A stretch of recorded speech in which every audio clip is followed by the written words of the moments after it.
Martin Scorsese'nin yeni filmi, Goodfellas'ı izledikten sonra 2 gün boyunca karakterlerin ruh hali içimde kaldı ve gitmeyi reddetti. Suçluluk ve pişmanlık, boşa geçen hayatlara yol açan hızlı ve aptalca kararlar, ihanete dönüşen sadakat gibi bir ruh haliydi bu. Yine de aynı zamanda, özlenmemesi gereken ama özlenen kötü zamanlar için kaçamak bir nostalji unsuru da vardı. Çoğu film, hatta harika olanlar bile, gerçek dünyaya döndüğünüzde sis gibi buharlaşır, geride anılar bırakır, ancak gerçeklikleri oldukça hızlı bir şekilde kaybolur. Amerika'nın en iyi film yapımcısını formunun zirvesinde gösteren bu film öyle değil. Organize suçlar hakkında daha iyi bir film yapılmamıştır, Baba, bile, her ne kadar iki eser gerçekten karşılaştırılamaz olsa da. Chicago'da 21 Eylül'de gösterime girmesi planlanan, Goodfellas, ilk gençlik yıllarından itibaren tek tutkusu bir, bilge adam, bir mafya babası olmak olan İrlandalı İtalyan Henry Hill, Ray Liotta, tarafından birinci ağızdan anlatılan bir mafya yaşamı anısıdır. Ayrıca onunla evlenen ve tüm sosyal hayatının bir anda mafyanın içinde olduğunu keşfeden Yahudi kız Karen'ın, Lorraine Bracco, anlatımı da var, mafya eşleri hiçbir yere gitmez ya da o dünyanın bir parçası olmayan kimseyle konuşmazlar ve sonunda, diyor, mafyanın değerleri normal değerler gibi görünmeye başladı. Hatta bütün gün evde yatmadığı için, dışarı çıkıp hırsızlık yapacak enerjiye ve cesarete sahip olduğu için kocasıyla gurur duyuyordu. Federal hükümetin tanık koruma programının anonimliği içinde kaybolan ve 4 yıl boyunca mafya hakkında bildiği her şeyi muhabir Nicholas Pileggi'ye anlatan gerçek bir Henry Hill var, onun Wise Guy, Life in a Mafia Family adlı kitabı çok satanlar listesine girmiştir. Pileggi ve Scorsese'nin senaryosu, bu anıları bazen belgesel gibi oynayan, mafya hakkında o kadar çok bilgi ve duygu içeren bir kurguya damıtıyor ki, sonunda Hill'in karısının bahsettiği klostrofobik hissi yaratıyor, mafya dünyasının gerçek dünya olduğu hissi. Scorsese bu malzeme için doğru yönetmen, tek yönetmen. İçini dışını biliyor. Hayatının en büyük biçimlendirici deneyimi, New York'un küçük İtalya'sında her şeyi gözlemleyen bir yabancı olarak büyümekte spor yapamayan, sağlığı normal bir çocukluk geçirmesine izin vermeyecek kadar kötü olan, genellikle göz ardı edilen ama hiçbir şeyi kaçırmayan astımlı bir çocuk. Filmin başlarında, genç Henry Hill'in ailesinin evinin penceresinden dışarı baktığı ve sokağın karşısındaki sosyal kulüpteki düşük seviyeli zeki adamların gösterişini hayranlık ve kıskançlıkla izlediği, kızları elde etmelerinden, ateşli arabalar kullanmalarından, paraları olmasından, polislerin onlara hiç ceza kesmemesinden, gürültülü partileri bütün gece sürse bile kimsenin polisi aramamış olmasından etkilendiği bir bölüm vardır. Anlatıcı bize, yaşamak istediği hayatın bu olduğunu söylüyor. Bu anı Hill'den ve Pileggi'nin kitabından geliyor olabilir ama bu anı aynı zamanda Scorsese'nin de anısı ve onu tanıdığım 23 yıl boyunca, kendisiyle ilgili vizyonundaki o merkezi imgeye pencerede mahalle gangsterlerini izleyen çocuğa bir noktada değinmeyen hiçbir sohbetimiz olmadı. The Godfather, gibi Scorsese'nin, Goodfellas'ı temalarını genişletmek ve keşfetmek için yeterli alana ve boşluğa sahip uzun bir film. Belirli bir olay örgüsüyle ilgili değil, mafyanın içinde olmanın nasıl bir his olduğuyla ilgili iyi ve kötü zamanlar. Başlangıçta, çoğunlukla iyi zamanlardı ve bakış açısının Henry ve Karen'i ilk randevularından birinde Copacabana gece kulübüne kadar takip ettiği şaşırtıcı bir kamera hareketi var. Kapıda sıra bekleyen insanlar vardır ama Henry onu servis girişinden içeri alır, güvenlik görevlilerini ve görevli olmayan garsonları geçer, bir koridordan geçer, mutfaktan geçer, servis alanından geçer ve kulübün önüne çıkar, burada bir masa kelimenin tam anlamıyla havaya kaldırılır ve diğerlerinin önüne yerleştirilir, böylece genç çift pist gösterisi için ilk sırada yer alabilir. İşte güç budur. Karen henüz Henry'nin tam olarak ne yaptığını bilmiyor. Ama öğrenir. Filmin yöntemi, mafyanın kademeleri arasında yavaş bir genişlemedir, karakterler gelişigüzel tanıtılır ve bazıları hikayenin ilerleyen bölümlerine kadar gerçekten geliştirilmez. Mafya babası Paul Cicero, Paul Sorvino, sırf çalmak için çalan Jim, Jimmy the Gent, Conway, Robert De Niro ve korkunç öfkesinin bir anda patlayıp ölümcül sonuçlar doğurması dışında sevimli bir adam olan Tommy DeVito, Joe Pesci ile tanışıyoruz. Onları 30 yıl boyunca izleriz, ilk başta, yıllarca tartışmasız güç, sonra düşüş yılları, ama hapishanede kendi mutfakları, kalın biftek kutuları ve şarap kasaları vardır, ve sonra ihanet ve çürüme.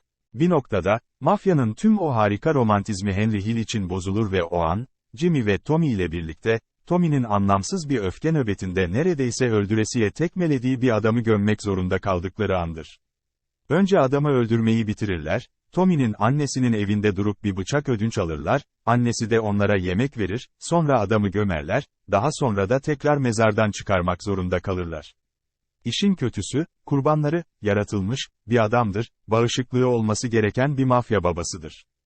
Yani başları çok ama çok büyük beladadır ve Henry Hill hayat yolculuğuna başlarken böyle olacağını düşünmemiştir. İlk uzun metrajlı filmi, Who's That Knocking at My Door?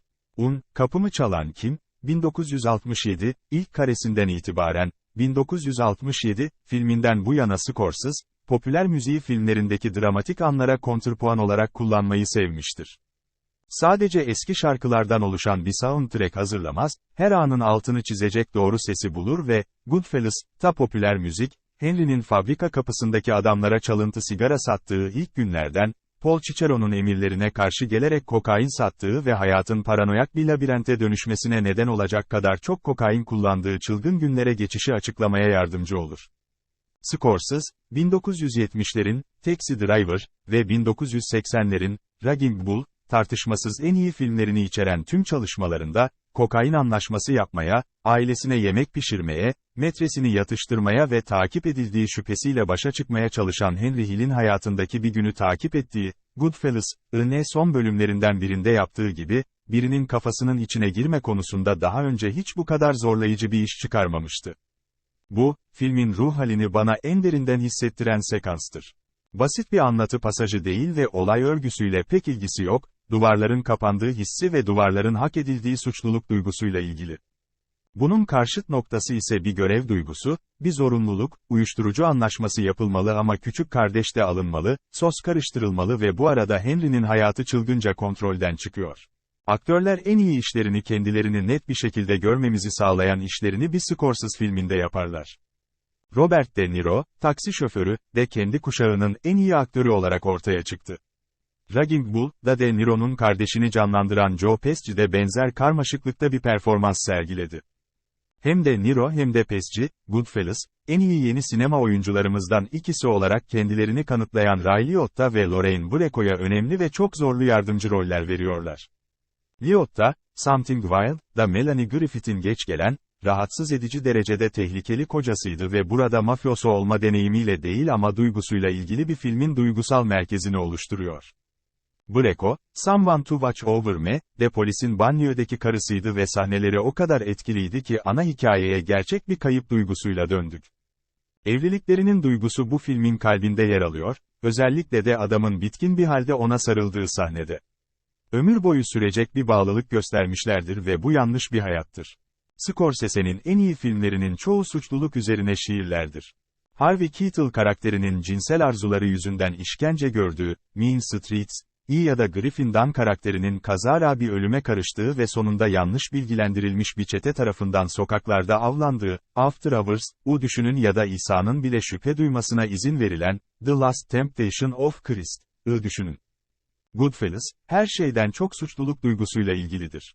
Ancak bu, iyiliğin tesis edildiği ve suçluluğun kötülüğe karşı uygun tepki olduğu basit bir ahlak oyunu değildir. Hayır, bu filmin kahramanı mafya kurallarına uymadığı için kendini suçlu hissediyor, ihanet günahından suçlu.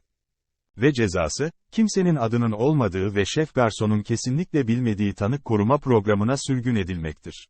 Bu filmi izledikten sonra beni en sonunda etkileyen şey onu harika bir film yapan şey Henry Hill duygularını anlamış olmamdı.